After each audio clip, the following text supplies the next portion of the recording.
This movie begins with Croc battling for his life in the village of Visarad. Being sick and having no solution has thrown the family into disarray. His 3 daughters, Kazi, Tata and Lib, are trying their best to restore his health.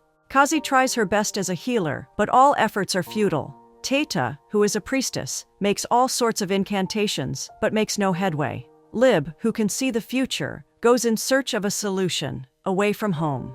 By the riverbank, Lib encounters the white woman who takes people to the great beyond. Lib then slumps at the sight of her. As Croc continues to struggle for survival, the white woman comes visiting. Croc's daughters then plead that she take away their father's pain and grant him access to the great beyond. The white woman obliges. She plants a kiss on Croc's lips, and Croc gives up the ghost. Much later, Prem, a fine young man, goes to have his bath by the riverbank and finds Lib lying unconscious. Being kind, he takes the helpless Lib to his home and cares for her. The next morning, Lib wakes up. She's thankful but surprised to have woken up with her clothes off. Prem explains that he only did what was best for her. Lib puts on her clothes and opts to go home. Prem tries to make her stay for breakfast at least, but Lib insists, and then she leaves right away. Vlasta, Lib's best friend, spent the night searching for Lib. She finally finds Lib and takes her home. Blessed with seeing the past and the future, Lib already perceives Croc's passing on.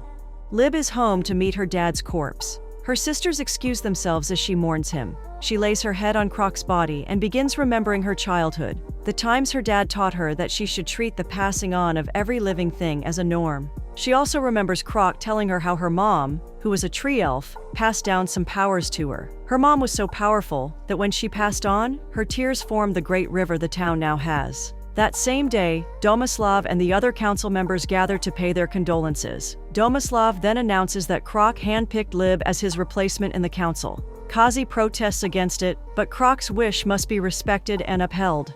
She wonders why she wasn't picked, being the eldest.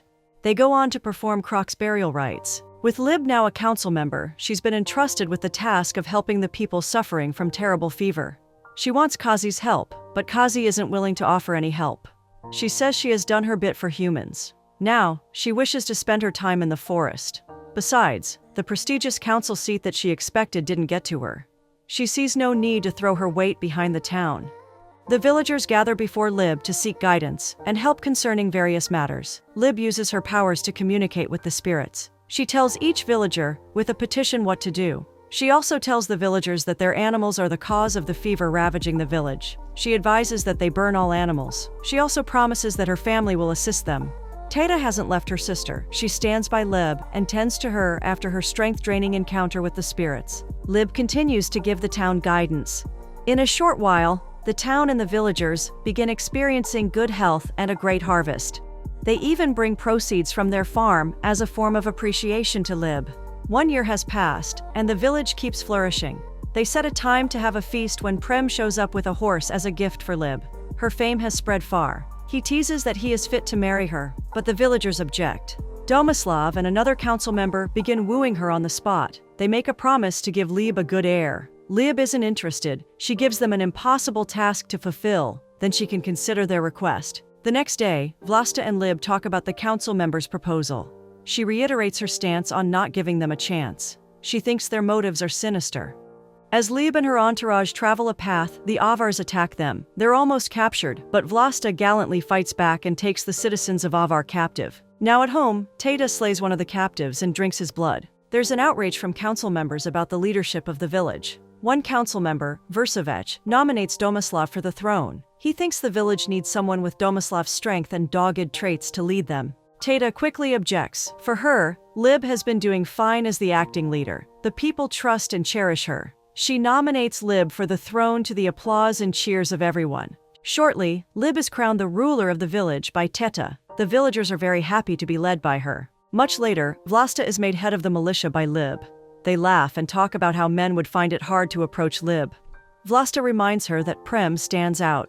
After 1 year, Lib honors Prem's invitation. That evening, with both of them consenting, they make love. The next day, Lib leaves, promising to visit again.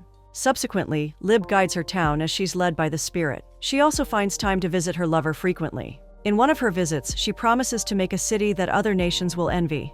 In her quest to increase the wealth of her people, Lib vows to mine mineral resources that are hidden in the earth. She thinks that the spirits have blessed them with it, and they must use it for the good of the land.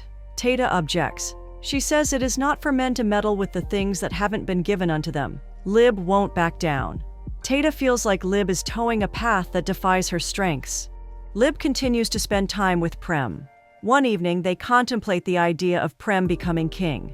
Prem promises that if it ever happens, he'll be just and fair in his dealings. Lib is impressed. It only means her dream of building a strong and wealthy city can be actualized with Prem by her side.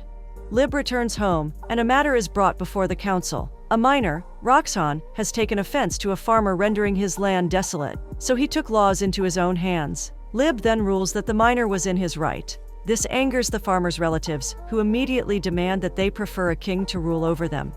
Domislav takes the avenue to ask for Lib's hand in marriage again, but she declines. Lib skips meeting Prem a few times. When she visits, Prem queries her. Lib then reveals that the miners are ending the lives of farmers. It's an issue that has troubled her land. Trading with other countries lies within the efficiency of the miners, so she must be careful with them.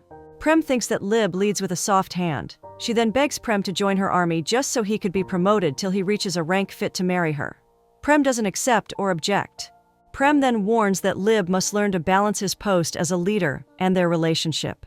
Weeks pass, and Lib gets swamped with leading her people. She then fails to visit Prem as promised. Prem has had enough. He won't take it again. He picks up Lib's underwear left in his house and tosses it into the fire. Lib wants to get away from the weight of the throne. Having missed her beloved Prem, she sets out to go see him. On her way, Lib gets ambushed by raiders. They attack and seek to capture her, but Vlasta shows up. She fights the raiders and takes some of them out. She falls from her horse and runs away to take their attention away from Lib. Lib then runs to Stanica to call Prem's attention. Lib returns with Prem and they save Vlasta.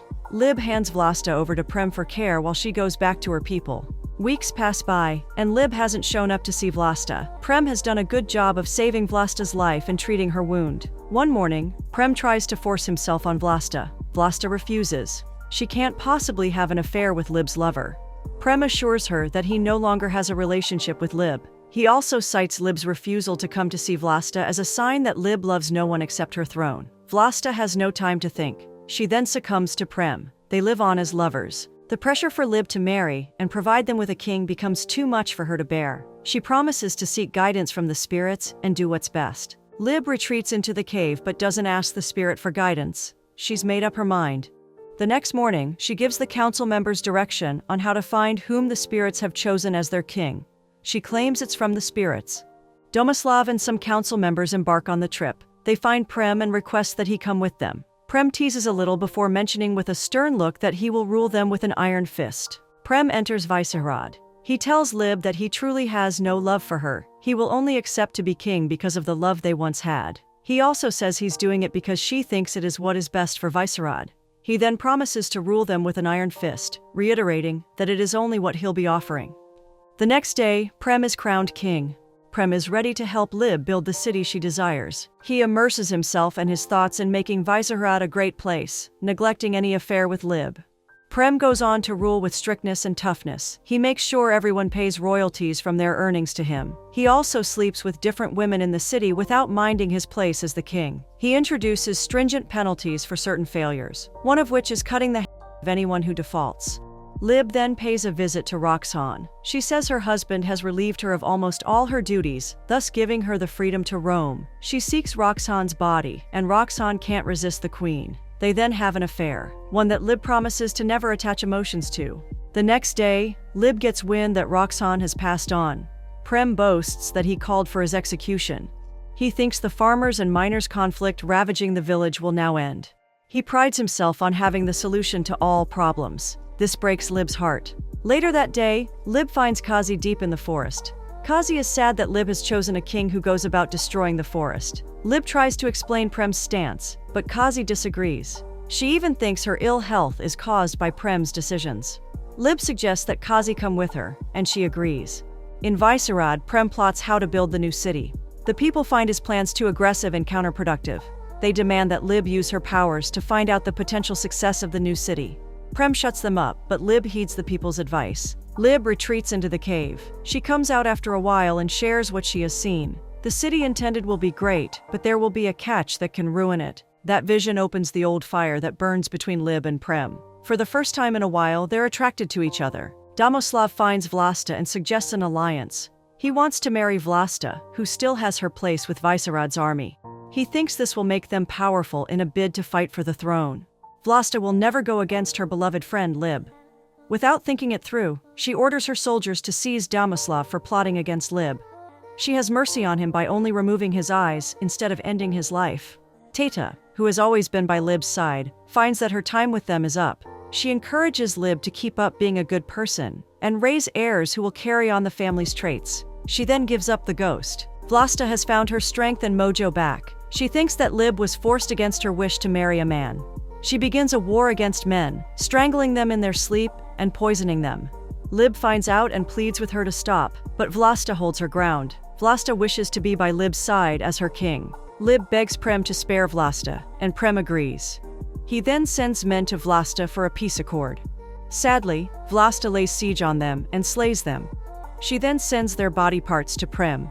Prem and his men are celebrating the birth of his child when Prem receives Vlasta's message. He immediately decides to go to war. Prem goes to war and slays Vlasta. He spares Vlasta's soldiers and restores calm to the country. Lib's time with the humans is over. Like her mother, she enters the river without returning.